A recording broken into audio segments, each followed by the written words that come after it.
Topic po natin ngayon, ito yung marami tinatanong sa akin, Doc, ano ba dapat inumin ko? Yung branded na gamot na napakamahal o pwede ba yung generics na gamot na lang o na mas mura? Okay? Maraming opinion dito. Pag tinanong nyo, may nagsasabi okay branded, iba nagsasabi okay generics. Kahit mag-search kayo, iba-iba ang sinasabi. Bibigay ko lang po yung opinion ko para dito. Una-una, konti lang kasi talaga yung pag-aaral na kinukumpara na mas maganda ba branded, mas maganda ba generic. Halos walang pag-aaral. Very, very few, lalo na mga local studies. So, wala talaga may alam kung ano talaga mas maganda. Kasi hindi nga pinag-aaralan eh. Kung meron kayo nakita, ay pakita nyo sa akin. Kasi sa pagkakaalam ko, walang malalaking studies na chine-check ang bawat generic, ang bawat branded, kung effective siya or hindi. Sa mga branded, may mga pag-aaral. Kasi ito mga big drug companies, usually may pag-aaral yan. Sa generic, halos wala akong nakikita. Very few. So ito po yung issue. Ang issue dito, pag titingnan nyo yung mga news articles na lumalabas, halos marami nagsasabi na maganda ang generics. Yan, maraming news articles. Pero sa mga news articles to, pero pag titingnan mo yung survey ng Pulse Asia sa mga tao, tinatanong, ano ba ang tiwala nyo? Mas tiwala ka ba sa branded o sa generics? Ayon sa Pulse Asia survey, 50% nagsasabi, mas mabisa ang branded kaysa sa generics. Pag tinanong mo naman ang karamihan ng doktor, pag tinanong mo, sasabihin nila, siguro mga half magsasabi, feeling lang nila clinically, sabihin sa pagtingin sa patient, may pagkakataon na mas mabisa yung branded kumpara sa generics. Although, wala silang 100% proof. Wala talagang proof kasi nga hindi nga napag-aralan. Dun lang sa clinical experience. Okay? So, ano naman opinion ko dito? Para sa akin kasi po, una-una, disclaimer muna. Okay? Kahit nung nagte-training ako, never ako nagpabayad sa drug company. Style ko talaga yon. Ni isang junket papunta sa Amerika, sa abroad, never ako tumanggap. Ayoko lang. Hindi ko naman kailangan. Hindi pa nga ako nakapunta sa mga American College of Cardiology sa US. Kahit marami nag-offer sa akin drug company, never ako. Kasi, syempre, ayoko rin magmahal yung gamot. Pag nagmahal yung gamot, hindi naman natin alam bakit nagmamahal yung gamot. Pero ang point is, ayoko makadagdag do sa presyo ng gamot na hindi kaya bilhin ng mahihirap. Sarili ko lang style yon. Kaya wala akong trips abroad na tulong ng drug company. Pero despite that, dapat gamitin natin common sense, di ba? Ako kasi, itong explanation ko ngayon, ano makakabuti sa inyo? Ano ba mas okay? Kahit ako mismo ano ba maganda inumin? Branded ba o generic? Ang common sense kasi, syempre ganito kasi presyo ng gamot. Let's say, gamot sa high blood o antibiotic, ang mura, yung generic talaga, baka may 5 piso lang. 5 piso yung pinakamura o 5 or 10. Pag branded, siguro 50 pesos, 60 pesos. Ganun kamahal. So, baka 60 pesos yung branded, 10 piso, 5 piso yung generic, pero meron din na gamot sa gitna. May bagong lumalabas na gitna. Branded generics. So, hindi siya 5 pesos, hindi siya 60 pesos, mga 20 pesos siya. Generic siya, pero gawa ng malaking drug company. So, yung malalaking drug company, alam nila mahal yung 60 nila, gagawa sila ng mas mura na branded generics. Alam nyo yan hindi ko nababanggitin. Basta yung binabrand nila na generic sila, pero kaya nila mag-TV advertisement, kaya nila mag-influencer, meron silang endorser, di ba? Meron silang mga tarpaulin, ng mga billboard.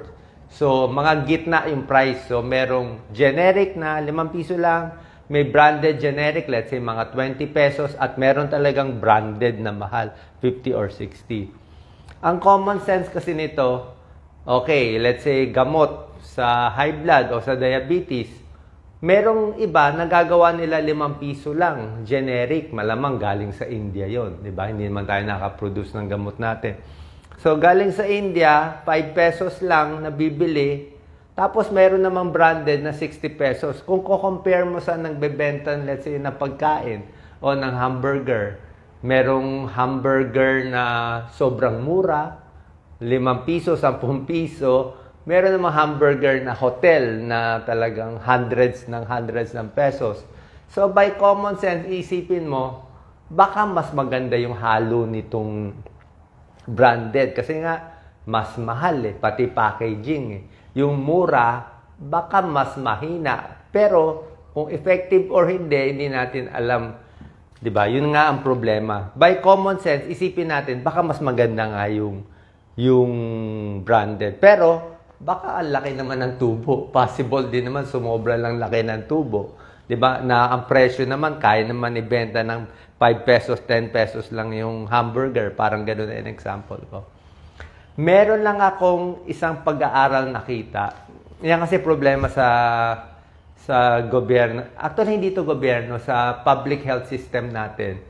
Ang FDA natin laging kulang sa budget, mahina. 'Di ba? Hindi natin natetest lahat ng gamot. Ibig sabihin, pag napasa siya sa FDA, hindi ibig sabihin, pasado siya sa papeles.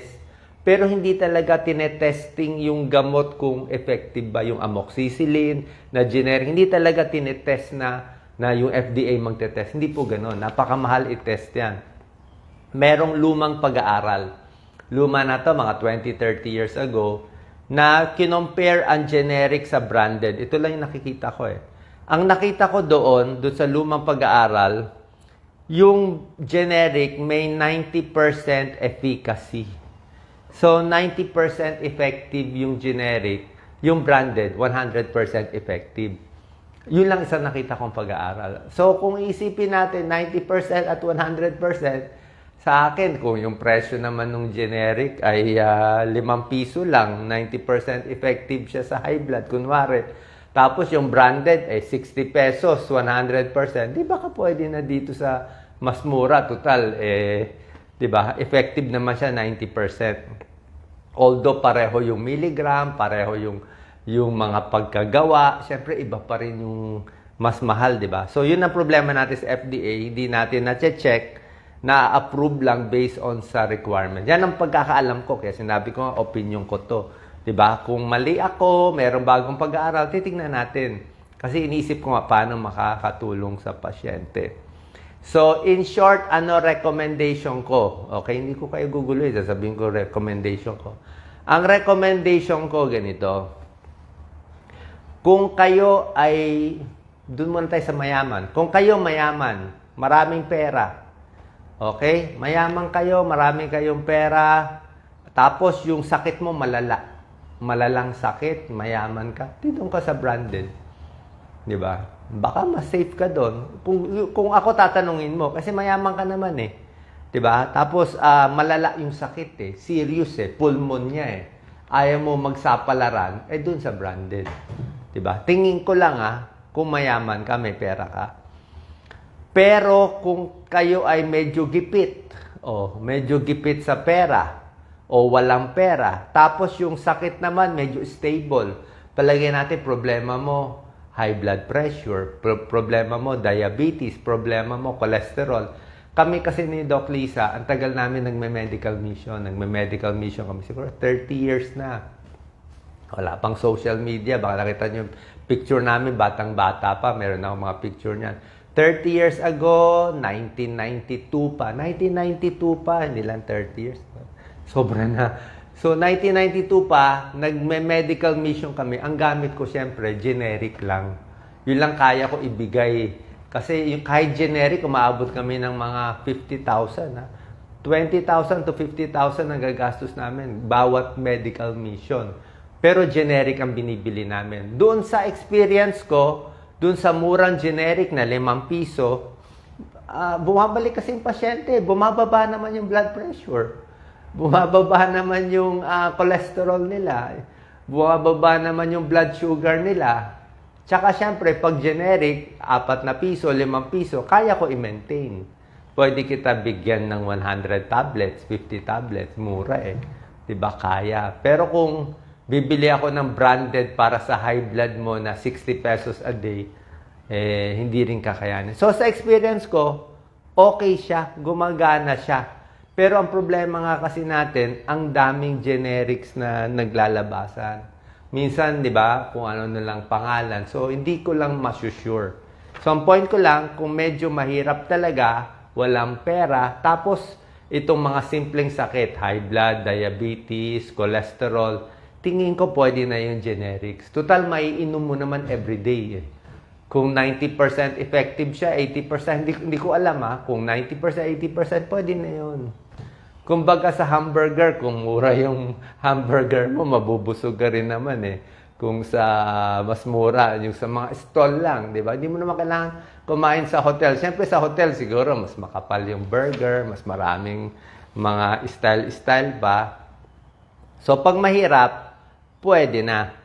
Pero pagdating naman sa seryosong sakit, palagay natin, mahirap nga tayo, pero may seryosong sakit. Diba? Let's say, nagda-dialysis. O, kung medyo seryosong sakit, palagay, depende eh. Nasa sa inyo eh. Wala namang makakasabi kung effective o hindi kasi hindi naman natin natetest. Kung seryosong sakit, minsan parang mas safe sa branded, dun sa mas mahal. Yun lang tingin ko. Kasi ayoko rin naman magsapalaran na seryoso yung sakit, pulmonya, na hindi makahinga, tapos binigyan ko ng murang gamot ay hindi gumaling. 'Di ba? Di konsyensya ko pa 'yon, 'di ba? O yun din ang point eh, yun din ang point. Kasi nga walang assurance sa atin, hindi natin na-check eh. Yun ang pagkakalam ko, hindi natin na-check yan. Kahit magtanong pa kayo sa FDA at iba. Nagtrabaho naman ako sa DOH noon. Trabaho ako ng 5 years noon. 2010 to 2015. So, alam ko rin yan. Pero yung mga generics sa abroad, I think yung mga generics sa US, okay siguro. Meron din ako nakausap noon eh, taga-India. Sila nagpaparating ng gamot. Sabi nila, ito lang kwento lang sa akin. Sa India daw, pwede ka bumili ng gamot, merong mga level-level. Kung gusto mo high-end na gamot, bibinga ka ng India na high-end na mas mahal. Parehong gamot. Kung gusto mo medium, merong medium na quality. Gusto mo mura, meron na yung maibibigay na mura. Oo. So, pero sa akin, ganito lang. Kung mahirap tayo, kulang sa pera, feeling ko sa experience ko, okay na yung generic, basta ma-maintain nyo lang. Kaysa bibili ka nga ng branded, mainom mo lang 2 araw. O, branded nga yung gamot mo sa high blood, 2 araw. Eh, useless din naman yon. And lastly, meron itong tinatawag na branded generics. Ayoko banggitin yung mga companies pero napapanood nyo yan. Mga sikat to. Okay, itong mga branded generics, yung hindi siya 5 piso o 10 piso, hindi siya 60 pesos, nandun siya sa mga 20, 25 pesos. Diba? Na may mga tatak, 'di ba? Na generics pero branded siya, yung mga gitna. So ang gumawa nito big companies din. Siyempre isip ng mga malalaking kumpanya, nako baka malugi kami, kinukuha ng mga generics yung market namin. Gagawa sila ng medyo middle and 20. Sa tingin ko itong branded generics, I think maganda dapat. Kasi malaking kumpanya gumawa, binabaan nila. Pero mga 20-25 pesos pa rin yan. Ina-example ko lang. Kaya kaysa dun sa 4 or 5 pesos. Okay? So sana po nalinawan kayo konti sa sitwasyon natin dito sa Pilipinas. Yan ang issue. Yan po issue. Basta inuulit ko lang, wala akong pakialam sa drug company. Iniisip ko lang kung ano maganda para sa inyo. Pero pag serious ang illness, baka wala tayong choice. Pero kung hindi naman ganun ka-serious, medyo konting ubo-ubo lang, pwede na tayo sa generics. Diba? Total, mas affordable naman yun, mas kaya natin bilhin. Saan po nakatulong tong video? Ingat po lagi. Salamat po. Kung meron kayong nakitang ibang pag-aaral, ibang opinion, pwede naman kayo. Pero kahit mag-search kayo, wala kayong makikitang opinion tulad ng opinion ko. Usually, ang opinion lang mababasa nyo, okay ang generics, magtiwala. Okay nga magtiwala. Bakit walang tiwala yung mga iba? Yun din nga ang problema. Tsaka yung pag-aaral Kailangan makita yung pag-aaral. Pero kung may pag-aaral, Kung may pag-aaral na yung generic ay yung kasing effective, okay yun. Kung mapapakita yung pag-aaral na kasing effective, okay yun. Kasi mas gusto naman natin tulungan yung mahihirap. Diba? Yun naman ang point eh. Kaya naman ibaba talaga yung presyo kung kaya. Lalo na kung mura ang presyo sa ibang bansa. Merong mga branded tayo na, ayaw ko masyado i-discuss ng topic. May mga brand tayo na sa Pilipinas, same brand sa abroad. Pero mas mahal sa atin. Same brand, parang pareho. Kumbaga sa Colgate din. Pero mas mura Colgate nila, mas mahal Colgate natin. Yung ganong issue, yun yung may problema. Kailangan kahit yung branded nga, dapat pareho lang presyo sa abroad din para hindi masyadong mahirapan yung pagbili natin. Okay? Sana po nakatulong to, nakalinaw konti. Salamat po. Share po natin.